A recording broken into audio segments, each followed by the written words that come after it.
On a atteint le point de non-retour. On ne retournera pas. Celui qui veut travailler avec nous, il faut être un ami du Mali. On ne veut plus être un vassal de quelqu'un. Mais il y a plus grave. Hier, vendredi le 24, ils ont organisé une réunion à l'Assemblée nationale française. Vous savez ce qu'ils disent aux gens? Que ce qu'il y a au Mali, au Burkina et au Niger, ça ne va pas durer. Parce qu'ils sont en train de travailler. Ils vont les déstabiliser.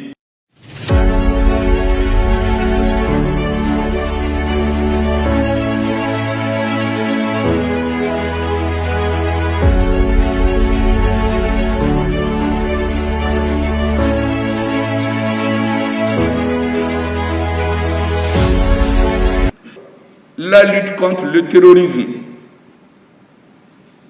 ça c'est ce qui est affiché.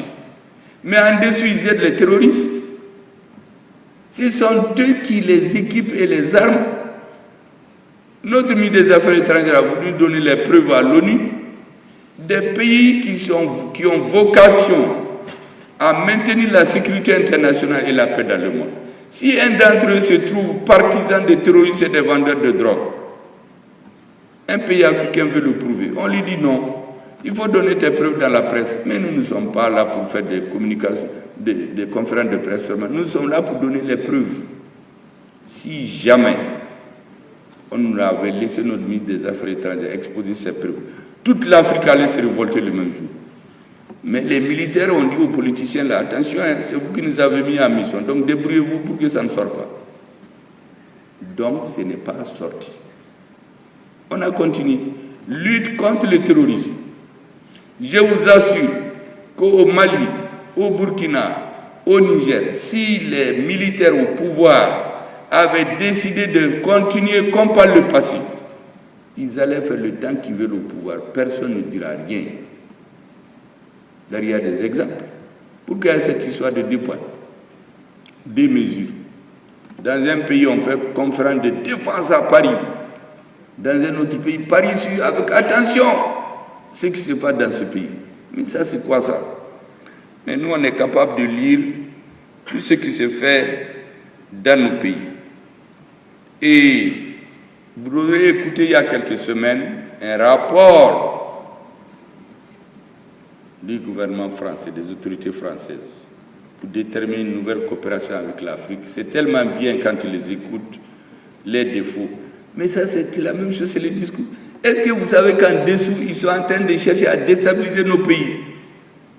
Tout le monde a vu dans les antennes récemment un officier des services de contre-espionnage français qui dit que c'est bien maintenant qu'ils ont quitté le Niger, ils peuvent faire des actions de déstabilisation clandestine. C'est lui qui le dit. Ils vont les pousser à s'entretuer. Ça, c'est hier seulement vendredi. Et vous savez qu'ils ont fait? Ils ont réuni ce qu'ils appellent la communauté étrangère pour écouter des officiels français. Mais ils ont sélectionné les gens qui sont réceptifs à leur message. C'est les mêmes, on voit beaucoup dans les réseaux, qui disent qu'ils soutiennent la transition. Ils ont été là-bas. Et voici ce qu'ils leur ont dit. Nous allons les déstabiliser, nous attendons. D'ailleurs, on a des gens qui travaillent déjà sur le terrain. Ça, c'est hier vendredi. Est-ce que ça, ce n'est pas différent du discours élogieux que les sénateurs nous ont lu? Bon, c'est comme ça qu'ils fonctionnent. Je vous dis tout ça, mesdames et messieurs, parce que la refondation de nos relations avec la France devient une ardente nécessité historique. Aussi longtemps qu'ils vont penser qu'ils vont déstabiliser et tuer les personnes, vassaliser les États, des Africains vont se révolter. La refondation est irréversible. C'est un processus que personne ne peut arrêter. Aucun Malien d'ailleurs, aucun Nigérien, aucun Burkinabé ne s'en est plus aux intérêts français. Les pays qui disent que ce sont des pays amis, mais là-bas on brûle les statues, on brûle tout ce qui appartient à la France. Mais ici, aucun. Parce que nous sommes des peuples pacifiques. Nous voulons la paix avec tout le monde, même ces Maliens qu'ils ont invités. Pourquoi officiellement ces Maliens soutiennent tous la transition?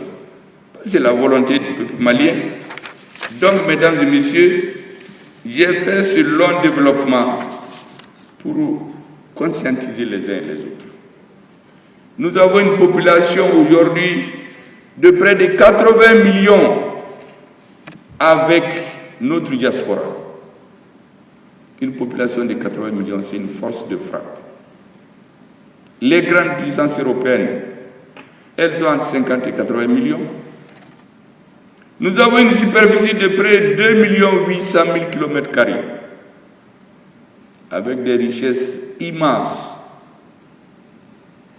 Il faut une bonne gouvernance. Il faut une conscientisation, qu'aucune partie de nos populations ne se sente exclue de ce processus. Du nord, du sud, du centre. Il convient de rappeler, mesdames et messieurs, que c'est pour toutes ces raisons que le Burkina Faso, le Mali et le Niger ont décidé d'unir leurs efforts afin de faire face à l'ensemble des défis auxquels ils font face, principalement les défis sécuritaires. Convaincus que seule une action commune est à mesure de relever les innombrables défis et convoitises auxquels ils font face, nos pays sous le leadership patriotique et éclairé de nos présidents ont décidé d'impulser une nouvelle dynamique de la coopération stratégique à travers la création de l'Alliance des États du Sahel, comme je l'ai rappelé déjà le 16 septembre 2023, et la signature de la charte de l'Iptako.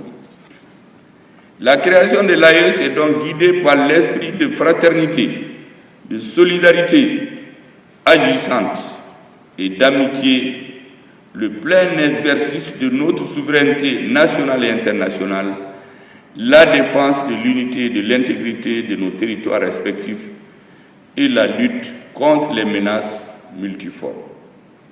C'est donc la première fois en Afrique qu'il y a un mécanisme de défense collective de ce genre. Lorsqu'on attaque un pays, tous les autres se sentent concernés.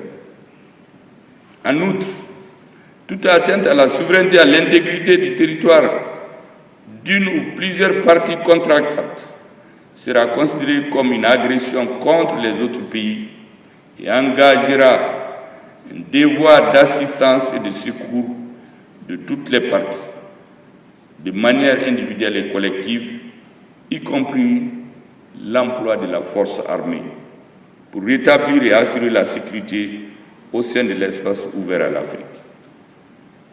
Mesdames et messieurs, je venais de parler de notre force que nous ne devons pas estimer.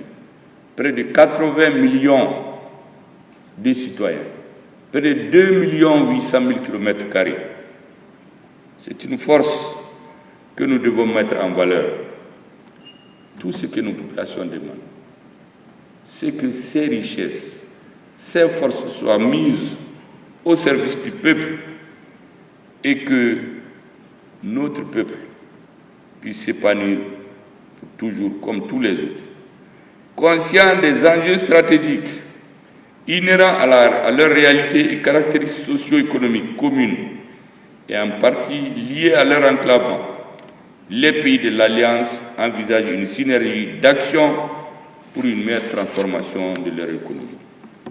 Au regard des positions de la Charte des Alliances relative à la mise en place d'organes nécessaires à son fonctionnement et couvrant des domaines tels que l'économie, la culture, la politique et les affaires sociales, nos trois pays ont décidé d'accélérer la cadence du processus d'intégration économique et financière au sein de l'Alliance à travers la présente rencontre ministérielle qui a pour objectif d'échanger et de créer une synergie d'action entre les pays membres de l'Alliance en vue de déterminer et de mettre en œuvre des actions économiques, financières prioritaires et structurantes au profit des populations de l'AES.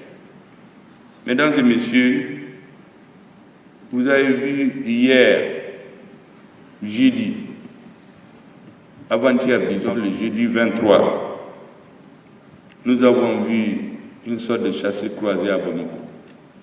Le président de la transition du Niger, reçu par son homologue, avec des discussions riches et intenses. Le Premier ministre du Burkina Faso en séjour au Mali, la tenue du Conseil de la réunion des ministres conjointes, où nous avons parlé des grandes questions. À cette occasion, le chef de l'État du Niger a fait une déclaration, me semble-t-il, que l'histoire doit retenir. C'est une formule lapidaire, mais qui en dit tout. Il dit que l'objectif, c'est faire de nos pays une zone de prospérité et non une zone d'insécurité. Ça, c'est donc une citation du général Abdraman Tchani, président de la transition du Niger, qui en dit long sur notre objectif profond. Faire du Sahel, de nos pays, une zone de prospérité et non une zone d'insécurité. Les résultats de vos assises donc seront déterminants dans l'approfondissement du processus d'intégration économique au sein de l'Alliance. J'ai pu vous assurer que sous le leadership de son Excellence, le colonel Assimi Goïta, président de la transition, en tant que dépositaire, la République du Mali, donc en tant que dépositaire, est engagée résolument à créer toutes les conditions pour l'opérationnalisation de ces organes et mécanismes, ainsi que les modalités de son fonctionnement. Je ne saurais terminer mon propos, mesdames et messieurs, sans féliciter de façon particulière le ministre de l'Économie et des Finances et ses collaborateurs pour avoir initié cette rencontre inédite qui met à l'honneur l'engagement du Mali à l'atteinte des objectifs. Mesdames et messieurs, vous savez que la constitution du Mali, depuis l'indépendance, quels que soient les régimes politiques, inscrit en lettres d'or que nous sommes prêts à abandonner tout ou partie de notre souveraineté au nom de l'unité africaine. Monsieur le ministre, cette citation est reproduite dans la nouvelle constitution dont le président a signé l'acte de naissance, pour ainsi dire, pour que les citoyens ordinaires comprennent. Le président a promulgué le 22 juillet 2020. Vous êtes en train de donner corps à ce vœu du peuple malien. Parce qu'on a besoin que nos peuples soient convaincus de la justesse de ce que nous faisons. Quand nos armées cognent au front là, il faut que nous aussi, les adversaires, nous les poursuivent partout où ils sont. Parce que, comme le dit notre président, on a atteint le point de non-retour. On ne retournera pas. Celui qui veut travailler avec nous, il faut être un ami du Mali. On ne veut plus être un vassal de quelqu'un. Vous venez, on discute, on vous donne ce que vous voulez. Mais si on a des minerais, qu'est-ce que ça vous coûte de venir discuter avec nous? Vous le faites au Moyen-Orient, pourquoi chez nous, vous ne le faites pas? Vous venez chaque fois, vous nous mettez un sac sur la tête, et puis on est dans l'obscurité même le jour. Ça, c'est fini. Au Niger, la tonne de l'uranium, ça fait près de 130 000 et quelques. On donne seulement 30 000 au Niger, et chaque fois qu'un président dit il faut ajouter un peu aux 30 000 là, on profite soit de la sécheresse, soit de la politique qu'on le renverse. Et celui qui vient là, on dit il ne faut pas parler d'augmenter le prix de l'uranium, sinon on va tout faire partir. Mais ça suffit.